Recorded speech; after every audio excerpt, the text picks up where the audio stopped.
हमारे जीवन में कभी कभार ऐसी परिस्थितियां उत्पन्न हो जाती है जिसका सामना करने की क्षमता हमारे अंदर नहीं होती है। हम सारे प्रयास करके थक जाते हैं लेकिन उस परिस्थिति से निकल नहीं पाते हैं। ऐसे समय में केवल ईश्वर ही हमारी मदद कर सकते हैं। इसी कारण हमें ईश्वर के साथ की आवश्यकता होती है। अगर ईश्वर की कृपा आप पर होती है तो आप किसी भी परिस्थिति से आसानी से निकल सकते हैं, क्योंकि ईश्वर द्वारा भेजी गई सकारात्मक शक्ति आपकी मुश्किल से मुश्किल परिस्थिति में सहायता करती है, आपको सही राह दिखाती है। कई बार आपको भी महसूस हुआ होगा जब किसी मुश्किल परिस्थिति में आप कोई फैसला लेते हैं, आपको कामयाबी मिल जाती है। यही वह सकारात्मक शक्ति है जो आपकी मदद करती है। लेकिन इसके उलट जब ईश्वर हमारे कार्यों से नाराज रहते हैं तो वह अपनी कृपा दृष्टि हम पर नहीं रखते। फिर कितनी भी कोशिश करने के बावजूद भी निराशा ही हाथ लगती है, क्योंकि शास्त्रों में कहा गया है, जिस मनुष्य का अनिष्ट होना तय होता है ईश्वर उसकी बुद्धि पहले ही हर लेते हैं। फिर न तो अच्छा सोच पाता है और न ही अच्छा कर पाता है, उसे केवल बुरा ही बुरा दिखाई देता है। इसीलिए हमें यह प्रयास करना चाहिए कि ईश्वर की कृपा दृष्टि सदा हम पर बनी रहे।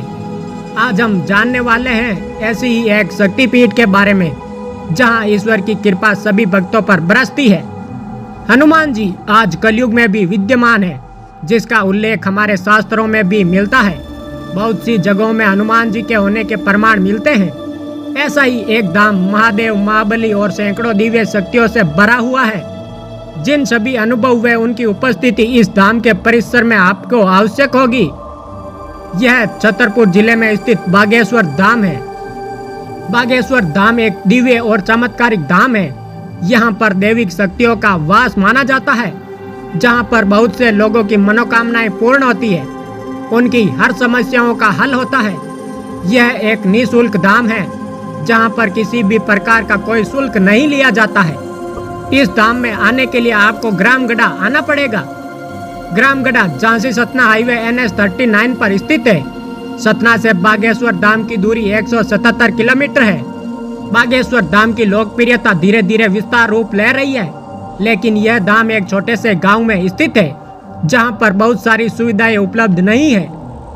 पुरुषोत्तम भगवान श्री राम और उनके अनन्य भक्त भगवान बालाजी हनुमान जी की कृपा का ही चमत्कार है कि आज पूरे देश से हजारों लोग, चाहे वह आम आदमी हो, नेता हो या अभिनेता हो, राजा हो या रंक हो, सभी बागेश्वर धाम की तरफ दौड़े चले आते हैं।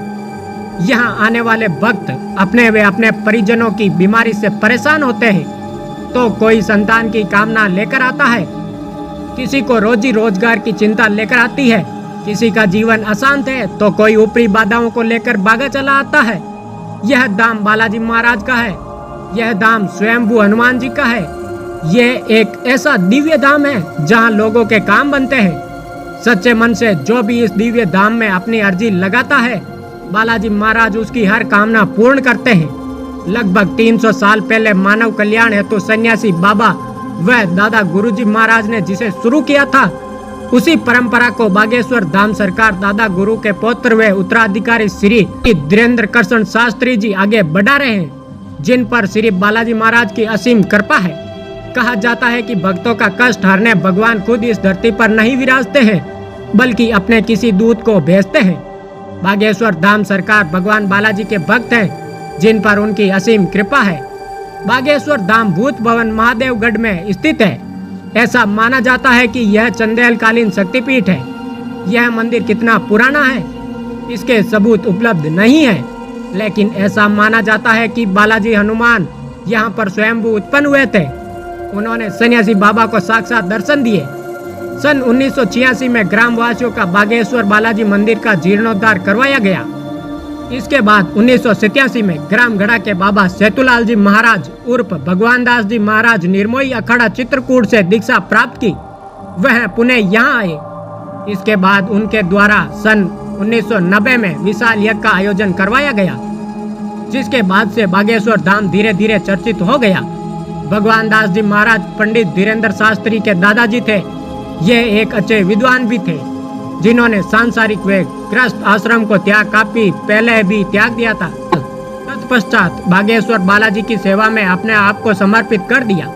उन्होंने पंडित धीरेन्द्र शास्त्री को रामायण और भगवत गीता का अध्ययन करना सिखाया। बागेश्वर धाम में महादेव व महाबली बालाजी के अतिरिक्त 3 संतों की समाधि भी है। ऐसा माना जाता है कि यह बागेश्वर महाराज के गुरु है, जिनकी शक्ति आज भी इस मंदिर के अंदर समाहित है। वास्तविकता में बागेश्वर धाम में शिवजी का एक प्राचीन मंदिर था। वहाँ सन्यासी बाबा शिवजी के उपासक थे। सन्यासी बाबा लगभग 320 वर्ष पहले वहाँ पर तपस्या करते थे। उन्होंने महादेव की घोर तपस्या की। तभी एक दिन सन्यासी बाबा को स्वप्न आया कि वहाँ पर हनुमान जी का विग्रह है, आप हनुमान जी की सेवा करें। तत्पश्चात वहाँ पर बालाजी का विग्रह जमीन से स्पष्ट प्रकट हुआ। इसके बाद सन्यासी बाबा को 5 बार हनुमान जी का साक्षात्कार भी हुआ। तब से सन्यासी बाबा ने भगवान भोलेनाथ और हनुमान जी की विधिवत स्थापना की। फिर सन्यासी बाबा उनके सेवा कार्य में लग गए। सन्यासी बाबा के बाद यह कार्य दादा गुरुजी ने संभाला। ऐसी मान्यता है कि सैकड़ों साल पुरानी मूर्तियों और समाधियों की दिव्य शक्ति की वजह से इस जगह पर हजारों अलौकिक शक्तियां निवास करती है, जो लोगों के मन्नत की जानकारी बाबा तक पहुंचाती है। बाबा बिना किसी के कुछ बोले हुए बताए उसके मन की सारी बातें जान लेते हैं।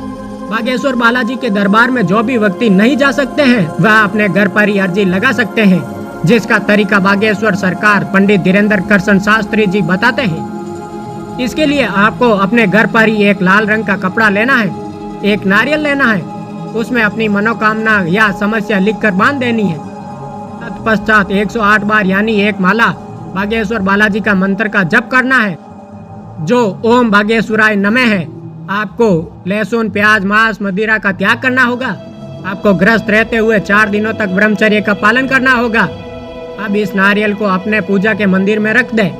यथा संभव जब कभी भी आप बागेश्वर धाम जाए, तब इस नारियल को वहां बांध दे, अन्यथा इसे अपने पूजा के स्थान पर ही रखा रहने दे। आपकी अर्जी लगने के बाद वह बालाजी के दरबार में स्वीकार हुई या नहीं, इसका ज्ञान आपको स्वतः ही हो जाएगा। आपको या आपके घर के किसी भी सदस्य के स्वप्न में 2 दिन तक बंदर के दर्शन होंगे। यदि ऐसा नहीं होता है तो 2 से 3 बार मंगलवार को इस उपाय को करिए। साथ ही अनवरत रूप में मंत्र का जाप करें। अर्जी लगाने का अर्थ केवल यह प्रक्रिया नहीं है, बल्कि आपको पूर्ण श्रद्धा और आस्था के साथ बागेश्वर बालाजी व सन्यासी बाबा का स्मरण करना चाहिए। ऐसी मान्यता है कि अर्जी स्वीकार होते ही बालाजी महाराज स्वयं दिव्य दरबार में आपको बुला लेंगे। बागेश्वर धाम में समस्या से लेकर समाधान तक के लिए आपको कुछ बोलना या बताना नहीं पड़ता। बस दिव्य दरबार में बाबा के सामने खड़ा होना होता है। फिर सारी समस्या व उसका समाधान एक पर्चे पर आपके सामने होता है। लोगों का मानना है कि यह बाबा का चमत्कार है, लेकिन बाबा का कहना है कि यह चमत्कार महादेव, महाबली व सैकड़ों दिव्य शक्तियों का है, जो धाम परिसर में 24 घंटे उपस्थित रहती है। बागेश्वर धाम पहुंचने पर सबसे पहले आपको यहाँ बने काउंटर में रजिस्ट्रेशन करवाना होता है, जिसमें आपका नाम, पता व मोबाइल नंबर होता है। इसके बाद महाबली, हनुमान व महादेव शिव को अर्जी लगाई जाती है, जिसमें लाल कपड़े में नारियल बांधकर अपनी समस्या को मन से सोचकर यहाँ बांधना होता है। यहाँ पर हजारों की संख्या में पोटलियाँ बंधी हुई मिलेगी, जिनमें कुछ लाल रंग की व कुछ काले रंग की होती है। सामान्य परेशानियों के लिए लाल रंग की पोटली तथा प्रेत बाधा से ग्रसित व्यक्ति के लिए काले रंग की पोटली बांधनी होती है। अर्जी लगाने के बाद फरियादी 21 बार मंदिर की परिक्रमा लगाते हैं।